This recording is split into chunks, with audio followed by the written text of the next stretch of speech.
peace must be our goal and our guide.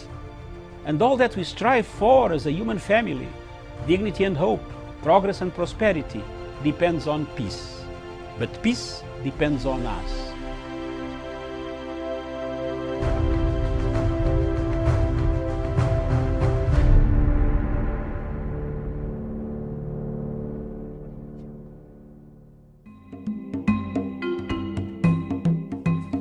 Fellow Africans,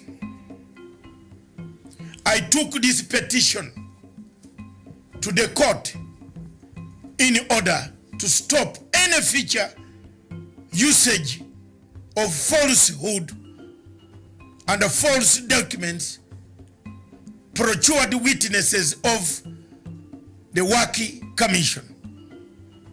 I took this petition to the court 4 years ago in order to make sure that the Chief Prosecutor of International Criminal Court does not use this evidence anytime in the future, whether tomorrow or 10 years to come, to refer to this evidence because the evidence was fake.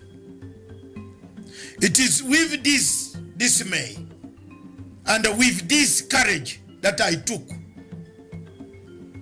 to go to court in Kenya to seek a judicial review and to redeem the credibility of both those accused and the victims of this catastrophe that occurred in Kenya, that I decided to seek to expunge this report from the reports and the statute books of Kenya. It is unfortunate that the three judges in Kenya, whom I will name now, Judge Kanyi Kimondo, Judge Aburil, and Judge Onyengo, all of them sat down and gave very silly, flimsy, prudish, sardonic ruling against our petition. I want to tell the Kenyans that I have done my best. I want to be on record that should this thing reappear again, don't call me. Should it reappear again, don't say I never told you. Should the Chief Prosecutor of the International Criminal Court use this fake evidence again against Kenyans, don't say I did not tell you. My role was to go and remove these obnoxious toxins from the books of the Republic of Kenya. I therefore want to tell the world that my torrid road, a long road that I've taken in search for this envelope, has ended in Kenya so far. But I want to announce that Kenya is not the only state party in international law. Kenya is not the only state party. I will in the future, very soon, detail to you which other state party I'm going to seek this envelope to be expunged and to be made public to the people of the world. I want to thank you all. I want to tell you that a detailed document which is entitled My Long Road, Torrid Road to Waki Envelope will be found on www.panafricanforumltd.com. You can read it, you can dissect, you can see the days, the long road, what I took, what I did, referenced, well documented, and may God help you that at one time somebody in Kenya will stand up to say thank you very much.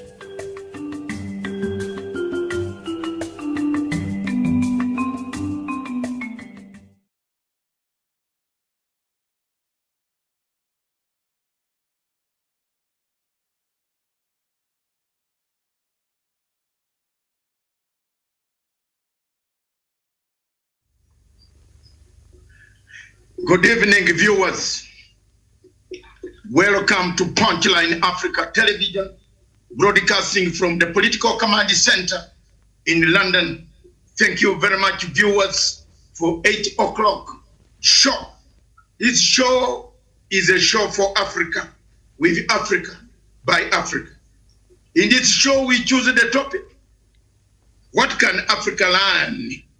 We also educate students, those who are caught up in COVID-19 situation, those who are doing international relations, African studies in School of Oriental, African Studies SOAS, London School of Economics, Canterbury, Cambridge, Oxford, Nairobi University, Makerere University, Harare University, Accra, Ibadan University, Dar es Salaam University, Jomo Kenyatta University, Maseno, where most of my younger men on the show went, like Jomo Kenyatta University and others, and all universities in Africa and across the globe. This show, Africa School of Thought, is a show brought by Dr. David Matanga. Myself, a son of soil of Africa, a man who has stood, defended Africa, a man who has said what it is, as it is, a man who has said enough is enough, Africa must wake up, a man who has said AU has done very little, comes in little, late, and does very little. A man who has said, yes, if there are conflicts on this continent of Africa, there's always chaos for us Africans who suffer. If there are sanctions on any of the African countries, it is all of us who suffer, not that one African country. If there are sanctions on Zimbabwe, if there are sanctions on any African country, South Sudan, Khartoum in Sudan, it is us Africans who suffer. What has brought us to this point? Why have we not been African enough? The answer lies in conflict. The answer lies in violence. The answer lies in hatred. We multiply conflicts ourselves. We created them. When we created these conflicts, we don't look for mechanisms of healing, mechanisms of resolving the conflicts. We call other people from outside to do so. We give them latitude to come into our own nations. We ask for elections on African continent, but we don't have money to pay for elections. And therefore we go to Britain, we go to America. We are creating a conflict. When they come back to ask you, why did you conduct elections badly? You tell them, don't interfere in my affairs. But you are the one who went to look for them. Yet Africa has got enough. It can feed all of us. A country like Congo, for example. A country like Nigeria, for example. General Buhari supervises over a dead country. A country that has nothing to offer except chaos, conflict, because they lack a policy to resolve those conflicts. That is the policy of a redemption. Redemption strategy on the African continent is what will bring us to where we are. Viewers, wherever you are, watching me today from the Political Command Center in Nairobi, at the general headquarters, we have none other than Daniel Sean Wesonga. Good evening, Daniel. Very good evening, Dr. Matsanga, David in London, and good evening to our viewers wherever they are watching us from this evening. Thank you very much. Also, with us in Kenya again, we expect more people to come in. Those who can come in, please, you can join us on.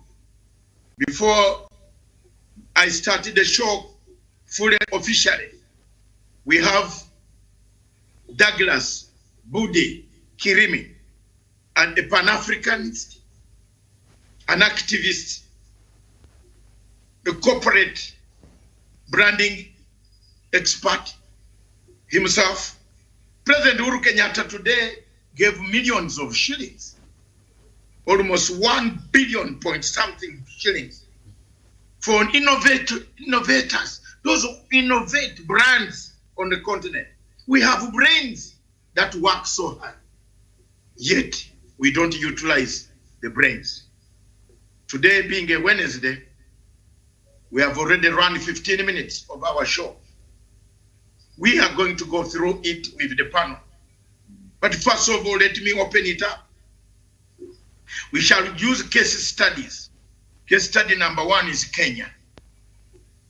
What's going on in Kenya is purely a redemption strategy. President Uhuru Kenyatta said in the 9 points that I want Daniel to read point by point, if you can Google them as I speak. The 9 points of BBI, I can vividly remember about 6, but let's have one of us to read them. What was the intention? The intention was to redeem a nation. The intention was to bring the nation to a redemption strategy. The intention was to make sure that Kenya becomes a country that is united towards the peace that we want, that we yearn for, that Jomo Kenyatta, Arap Moi, Mwai Kibaki, others, those who died for this nation, Jaramogi Oginga, those Josephat Karanja, Saitoti, Mirumbi, all these are people who died for this nation, wanting a united nation, a united country, a country that delivers without mishaps of conflict, a country that does not fight after every election. Every 5 years, there is chaos. 5 years, Kenyans have to buy underground shelters to hide their children, to send away their children into neighboring countries because of the fear of the fight, the conflict that will erupt because of elections.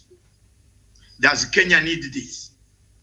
Uhuru Kenyatta said, and Raila Odinga sat down and said, oh no, never again should we have conflicts killing us. Never again should we have conflicts dividing us. Never again should Kenyans kill each other. Never again should a Kenyan be held into the International Criminal Court because of the following items that Daniel can read now. Yes, and of course, Dr. Matsanga, in the 9-point agenda that form the basis of the BBI conversation, number 1, we have the ethnic antagonism and competition. And this has to do with the ethnic division, which has been bedeviling in the country since independence. And number 2, we do have the issue of divisive election, an issue that you've discussed here on several occasions. Number 3, I'll just go through them quite fast. Number 3, we have the issue of corruption. And corruption has been identified as an existing threat to Kenya. That is on 9-point agenda. And also we do have number 4, lack of national ethos. Number 5 comes there, the issue of devolution. And we do have also issues to do with security, safety and security of the Kenyan people. And moving just down a little bit, we see the issue of shared prosperity. And lastly, we look at the responsibilities and the rights of the people of Kenya. So those are the 9 points that form the basis of the BBI conversation. Thank you very much, my brother Daniel in Nairobi. Ethnic tensions, elections, corruption, ethos, devolution, security and safety, shared prosperity, equality, inclusiveness, rights of the people of Kenya. 9 points that you could summarize that Kenya has gone under these 9 points for a long time. Anybody who has lived in Kenya will not say there was no ethnic tension. Anybody who has lived in Kenya will not say elections after elections, you better drive and fly out. Come back after a few months. There will be burning, destruction of property. Anybody who has lived ethos, have we lost our national identity, our morals, morals, corruption, devolution must be strengthened to work for the people, the local people. That's why the 35% is going in the BBI.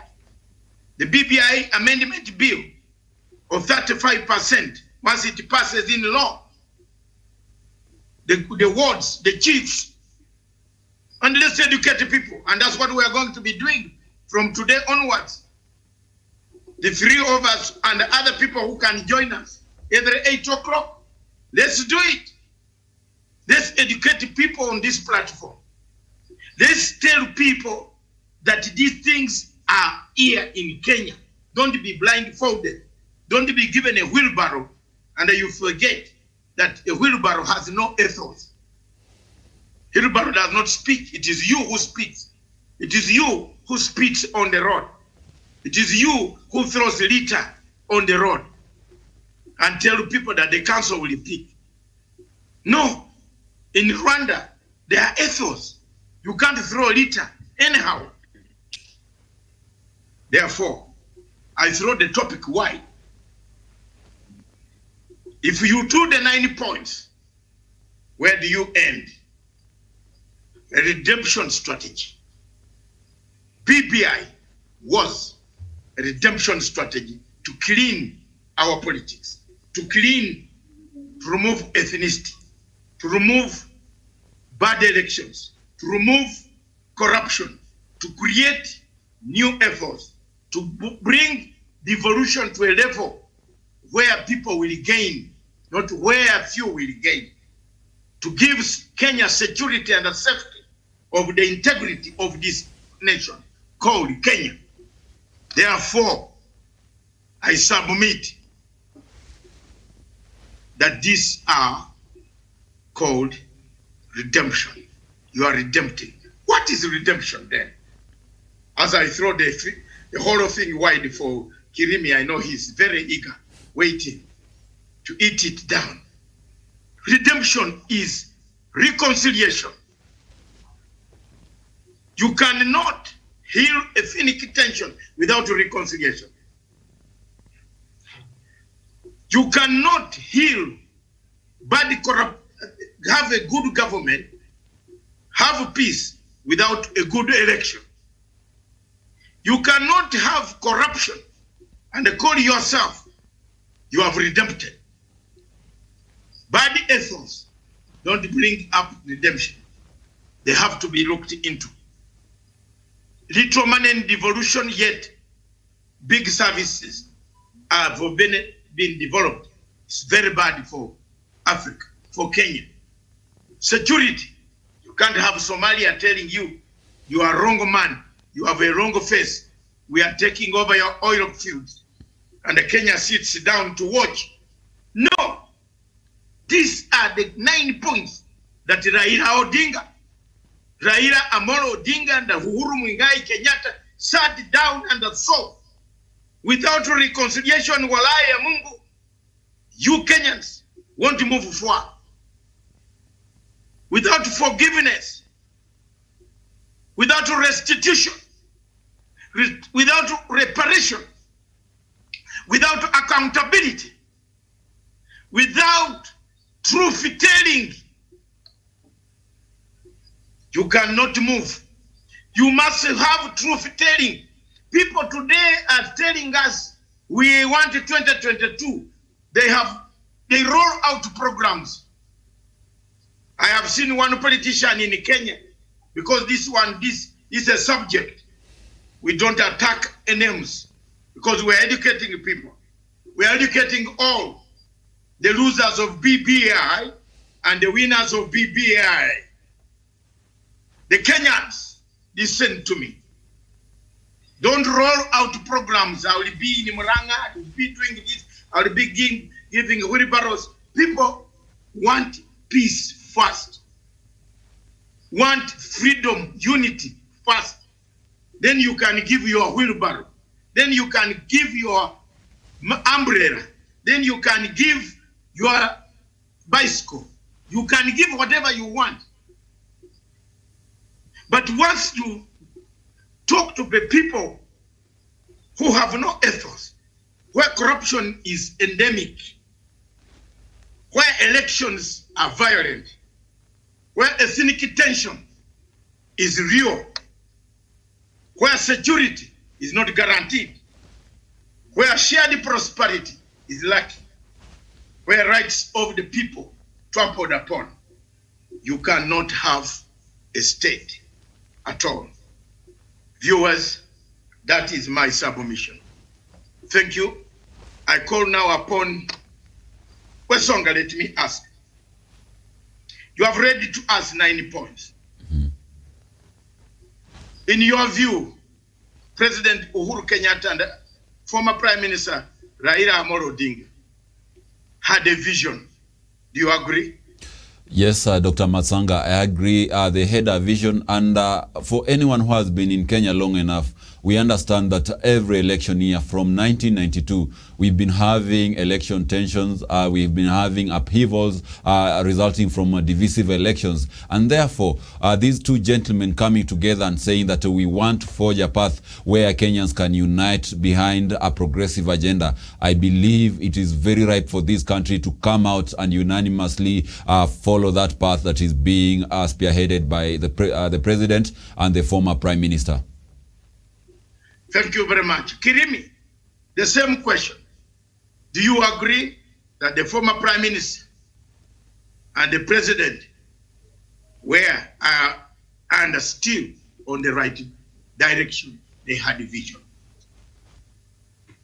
Yes, thank you, Dr. Masanga. And also remember, President Uhuru Kenyatta and the Right Honorable Raila Odinga are the only timeless politicians of our time. It is Raila Odinga has now become the only politician to have successfully worked with President Uhuru Kenyatta and also brought an amendment to our constitution that will guarantee us shared prosperity is entrenched in the constitution. The issues of young people, since 1970 when President Kenyatta, Jomo Kenyatta 1 was in power, when my father was a young boy, they were talking about youth issues. In 1980s when President Moi was in power and my father was in government, these people were talking about the young people. When President Kibaki was in power, when I was a young boy, they were still talking about the issues of young people. It has taken the combination of the two politicians, President Uhuru Kenyatta and the Right Honorable Prime Minister Raila Odinga, to entrench the Youth Commission in the Constitution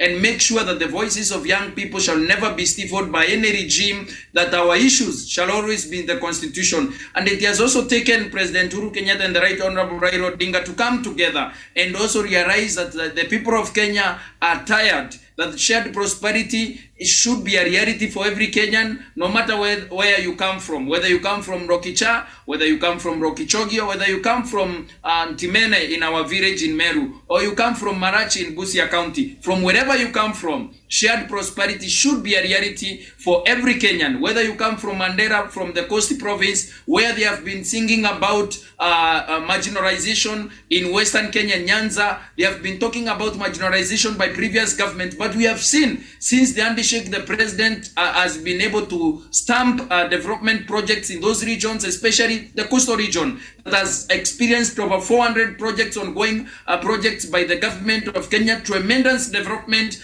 that have been experienced across the country. Shared prosperity has become a reality when these two visionary leaders have come together in the Republic of Kenya. Dr. Masanga.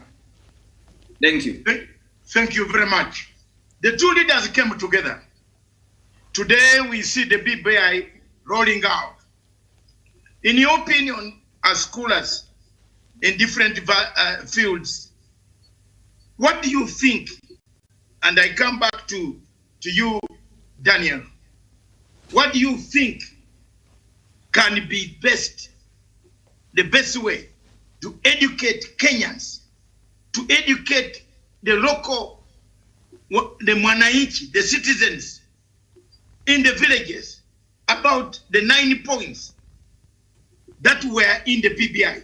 It looks like people hijacked a political process, turned it into a political process, but forgot the main aim of BBI was to create unity through a redemption strategy of the 5 pillars of a redemption strategy, which are namely truth-telling, accountability, reparation, restitution, which leads to healing.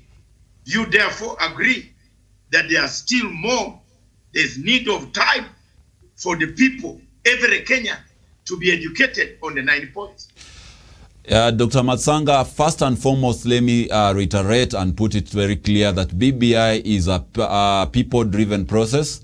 This is a process that is going to benefit the people of Kenya in its totality to the grassroots level. And therefore, the normal mwananchi is the biggest stakeholder in the entire discussion. And just going back, when you look in history, when we had the Nazi regime under Adolf Hitler, they understood that information was power, Dr. Matsanga, that whenever people were educated about something, whenever people were accustomed to a certain narrative, then that is what they believed. And therefore, there is need to educate our people the importance of the BBI, whatever is envisaged in the report itself. And you can see from the data that we had by looking at the counties on how the counties conducted themselves. When you look at Baringo County, the only county so far which has voted out the bill in its county assembly, they never had an opportunity to present it to the people, to discuss it, and to be able to tell their people whatever points, the key points that were in the BBI proposed bill.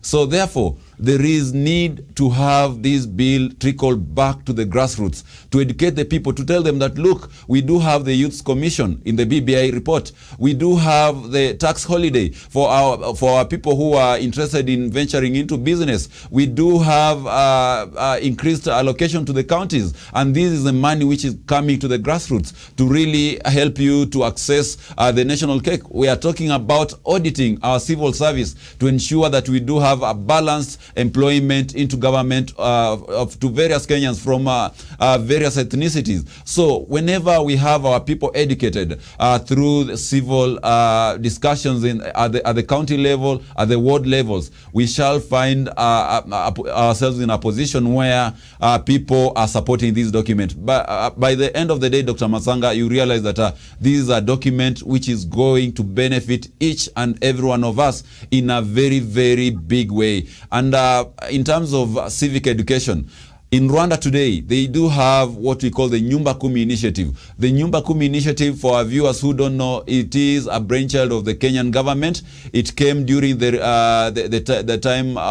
tenure of President Mwai Kibaki, and through that, Rwanda has ensured that we do have effective governance. You know who is your next neighbor. Information can actually flow from the top leadership of the country to the basic unit of society, that is at house level.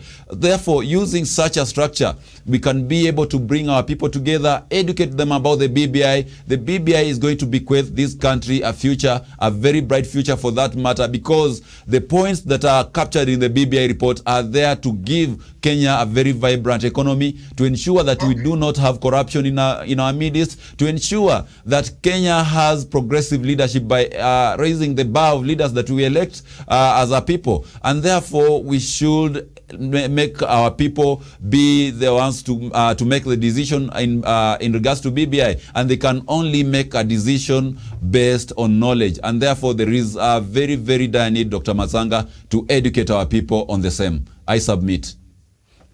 Thank you very much. Kirimi, let's switch gears. Everywhere you go in Africa,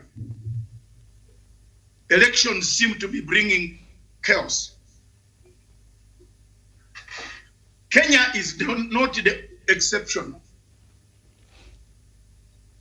We are now tuning ourselves and our guns towards the elections, Mr. Kirimi. In your submission, do you think we should reduce much on the question of presidency? Because what makes people fight in Kenya is presidency. People don't fight because they want to become ministers. When they hear the word president of Kenya, there's a rush as if there's gold. Indeed, maybe there's gold. So, do you think it is the question of presidents that has created a tension in most of these elections? Therefore, Uhuru Kenyatta, in modeling a Westminster style of governance, where the parliamentary system, the Westminster parliamentary system versus the American presidential system, will reduce the type of violence. Tackle it. Let's see. Kirimi. Thank you, Dr. Masanga. And also we need to understand that at the end of the day, BBI has crippled and also cut the wings on the presidency in Kenya as we know it today. But some forces or some people that don't like progress in this country don't want to see, the people that don't want to see our people not fighting, our people continue languishing in poverty and all that. These are the same people who don't want the parliamentary system where we will have prime ministers also eating into the power, in quote, eating into the power of the president and also the presidency itself. Whereas we shall now be jostling for our 5 positions of our 6 positions, these positions of president and deputy president all have been shared amongst communities, different communities across the country. And also, at this point, the president thought about it, and this is the antidote to what we are suffering today. Because every 5 years, we are treated to a show that so and so wants to run for president. And remember, I'm on record, Dr. Masanga, saying that running for president of any country is a personal ambition until you lift the Bible and you are sworn in as a president. That is your own personal ambition to become president. So a country should not pour blood, a country should not lose lives, and a country should not lose their properties because someone personal ambition was too big than the interest of their nation. So I think what the president did, it was a master stroke, and it is going to reduce the bigger taste that people want to run and become imperial presidents, people that don't want to decentralize power, people that don't want to devolve power. Before we had an imperial president under the Lancaster Constitution of the Republic of Kenya, the independent constitution, we came up with the 2010 constitution that devolves the power, and President Uhuru Kenyatta wants to steal now decentralize the presidency and make it easier for everyone that does not make the cut for president. They can now jostle for other positions and also become better, grow our country and become better as a people. Remember, when these people continue fighting to become president, when your people die, it is not the big man that dies. It is the same as issue in South Sudan. When South Sudanese people fight, it is not Salva Kiir and Riek Machar that poor blood. It is their people. It is the ethnicities that are continue suffering, where the big fish continue enjoying the rages of government and all that. But at the end of the day, here in our country, it is the high time we embraced BBI that cuts the wings of the presidency as we know it today, so that we can decentralize power from that position and also make sure that that power does not continue causing the secret violence that we keep experiencing every 5 years. At the end of the day, there is no community that is going to continue jostling for the same position, saying our man is supposed to be at the top this time. Remember, positions are sanctioned by God. We can vote for you, but if God does not sanction you to be president, you cannot become president. So there will be no community in Kenya that will be forcing us as a country, as a people, to be voting for particular communities to become president. Decentralization of power using the Westminster type of parliamentary system is going to help us as a country grow and move forward. Thank you, Dr. Masanga. Yes, and maybe... Thank you very much, Kirimi. You have really dealt one good situation on the question of presidency. People, when they hear president, my God, everybody wants to be a president. Is it possible? Let's take a break of 1 minute. Then when we return, we have our parting shots and more explanation. Today's topic is redemption. It's a longer topic, but we have tackled two things: elections and ethnicity. Tomorrow, myself, Kirimi, and Daniel, we shall tackle corruption. So I've warned you in advance so that we can prepare corruption. We want to make this known to people, why corruption is bad in a redemption strategy.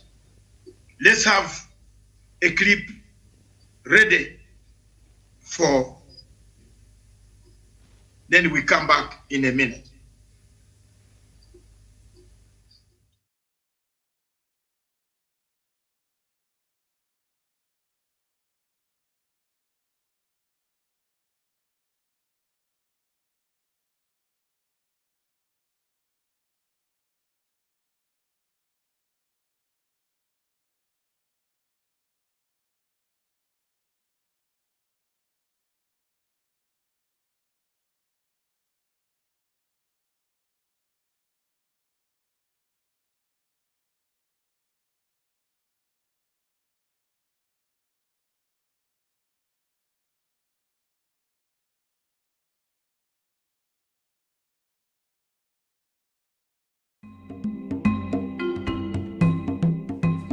Fellow Africans,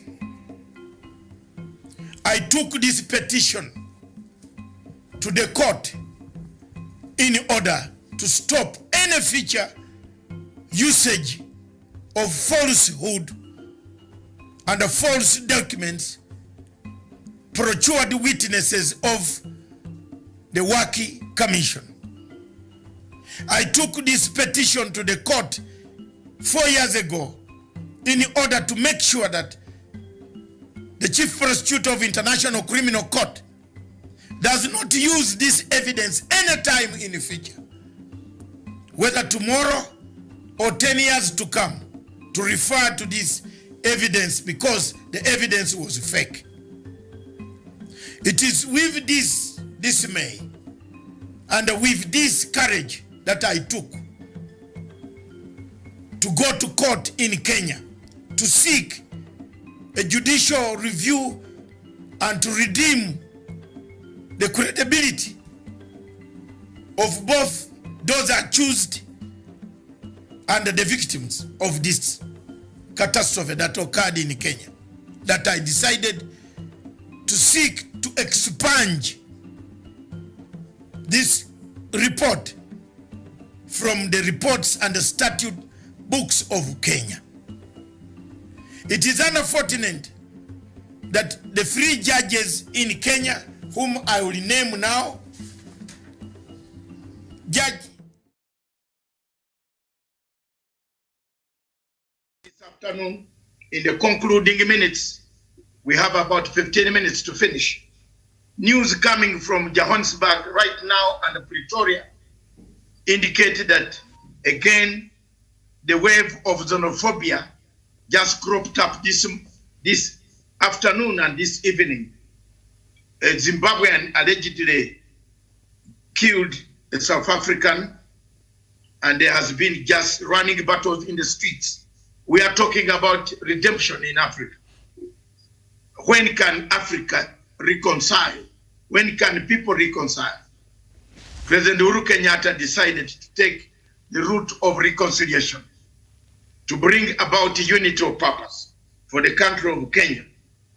Today we have discussed ethnic tensions and elections, the creation of an impression. Does Africa really?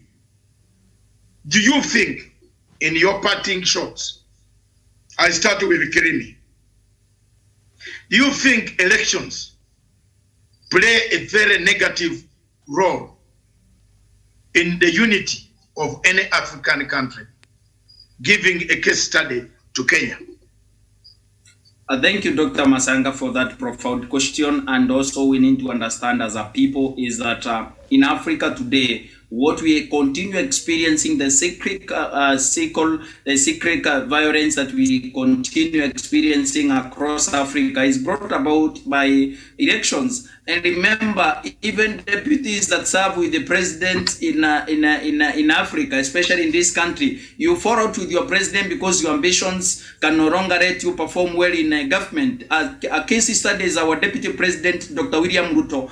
Today we are not talking about many things, but we must mention this particular part of insubordination and also defiance, and also when people abdicate work and continue siphoning public resources, and also continue abusing office, continue abusing office that they have been mandated to work for the public, but they don't work for the public per se. They continue putting their eyes 3 years to the next election. They continue fixing their eyes to the next election. In Africa, we continue working for the next election instead of the next generation.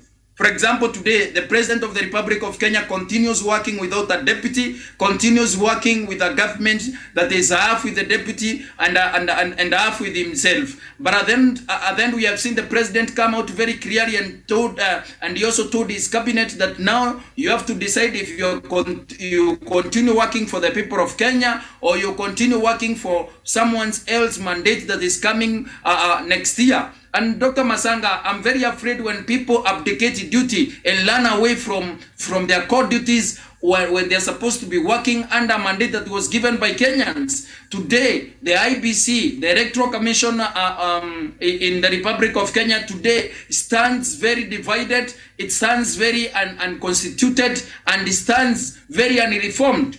Before we reform IBC and get a new chairman and new commissioners, there will be a sham election and there will be a danger before us. And I keep warning the people of Kenya. I believed we shall have elections in 2022, but I no longer believe in my heart, in the deepest parts of my heart, I don't believe that we shall have elections in 2022. Which elections when the Electoral Commission chairman himself is a very biased man? Which elections in 2022 when the commissioners that are supposed to be presiding of an election are unconstitutional?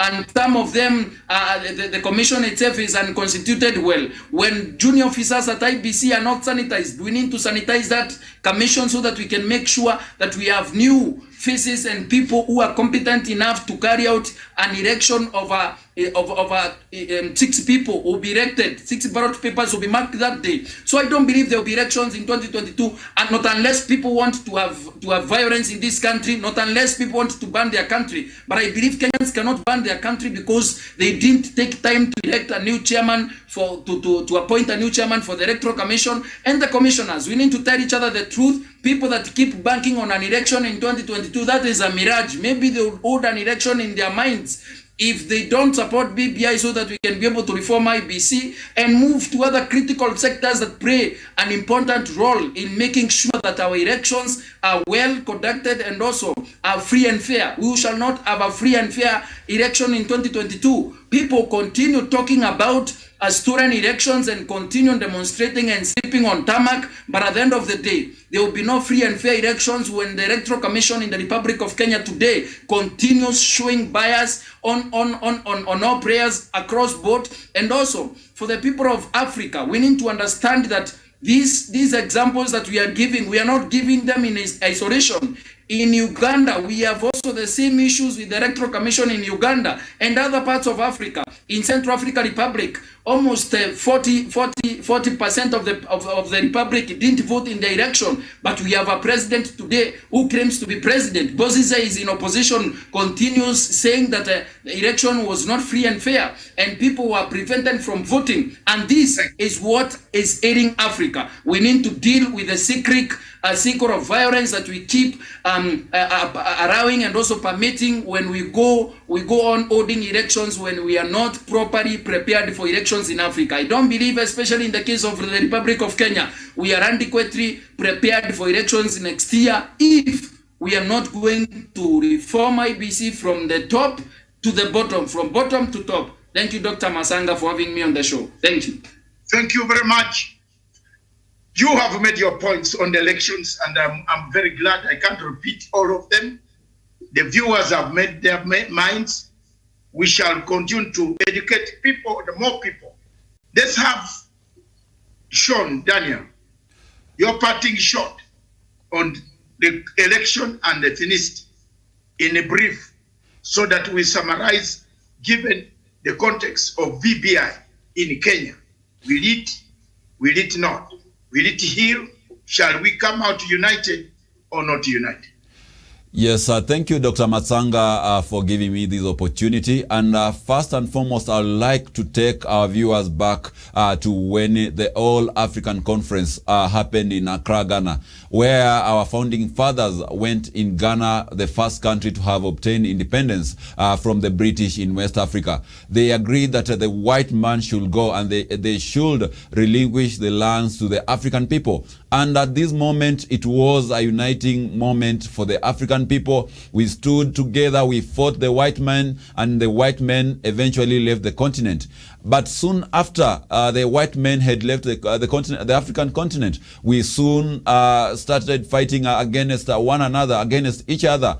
And that reminds you that tribalism is something that we have had since time immemorial. And therefore, this kind of tribulation, when we're looking on how to address it, we should look at where it came from. And it came from the issue of elections. And for you to be able to treat a disease, Dr. Matsanga, you have to look at the root cause of it. The white men brought to us the democratic elections, but they did not leave behind a manual on how we could use this new system of governance to really govern ourselves. Remember, we had our own system of governance before the white men, but soon after independence, most African countries tried to adapt this new system of governance, and it has been the bone of contention for most African countries. We saw what happened in Uganda, we saw what happened in Tanzania, we saw what happened in Ethiopia, we saw what happened in South Sudan. Immediately they got the independence from the Greater Sudan. So therefore, when you look at the question here in Kenya, this is the same malady we are suffering from. We have a contest where someone thinks that it is their birthright to be the president of the Republic of Kenya. It is a do or die contest, Dr. Matsanga. And therefore, for us to be able to solve this issue with a finality, we agree with a majority of Kenyans that we should have an expanded executive, and that is what even the deputy president and his allies proposed. We remember when he was talking at Chatham House in the UK, he said that having an expanded executive, this is the only way we could solve the perennial problem of a divisive election in the country. And that is what is captured in the BBI, and that is why we should unanimously root for the BBI bill to go through. We should root for its implementation so that never again shall Kenyans go into mayhem because they claim maybe a certain community has taken the presidency. Come on, we will have so many seats. We'll have the prime minister, we'll have the deputy prime ministers, we will have the leaders of the leader of opposition having quite a mandate in parliament. So therefore, this problem will be effectively be sorted. And I want to beseech most African countries to look at what Kenya is doing through the BBI report, the BBI bill. And this could be replicated in countries like Uganda. It could be replicated in Tanzania. Today in Tanzania, we do not have the opposition leader in the country. So this is a bill that is going to ensure that Kenya becomes an island of peace. We become a case study where democracy has expanded its tentacles and accommodated each and every one of us, and therefore giving forth peace to our society. I submit. Thank you, Dr. Matsanga, and thank you, my good friend Douglas Kirimi Bundi, also for appearing today. Thank you very much. An African saying goes by saying,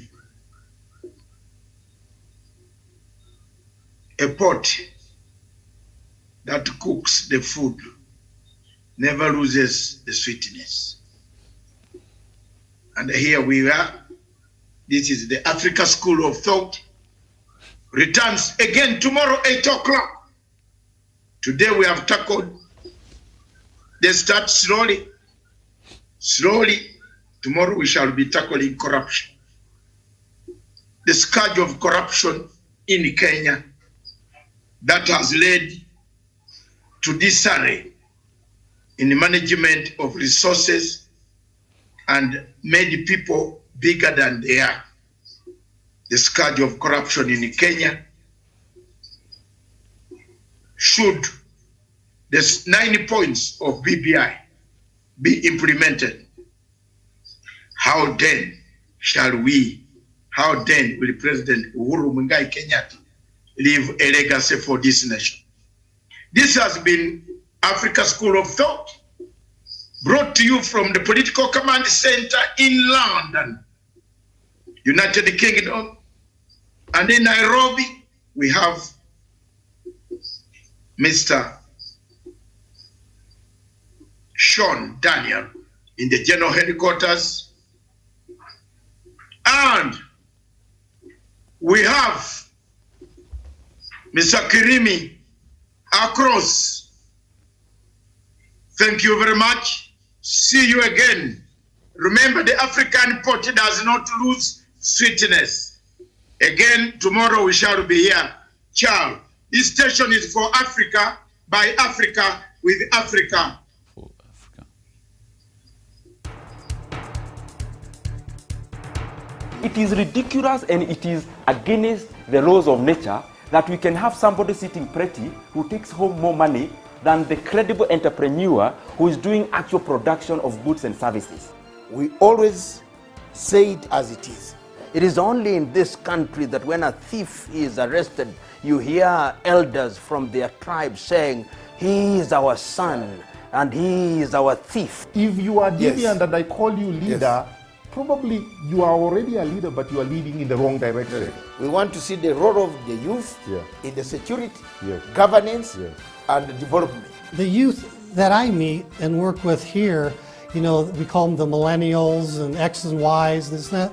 They don't necessarily want to live like their fathers and grandfathers, do business like their fathers and grandfathers. They're more independent, they're better educated, and they're the ones that are making everything move in this region. We look at the issues, we talk about issues that impact people's lives in Africa. The African peoples themselves continue to cheer bad leaders, and because they cheer them on, they continue to be misled. Let me ask you, doctor, would you rather be somebody who does not enjoy so much freedom but you are rich? Yes. Or you'd rather be poor who you are actually imprisoned by the poverty itself? My goal is not to come here and say, I want the majority ownership, I want to own this, I want to own that, I want to do this. My goal is we all make money and we're all happy, and I help build a big business here. Punchline is for Africa, with Africa, from Africa.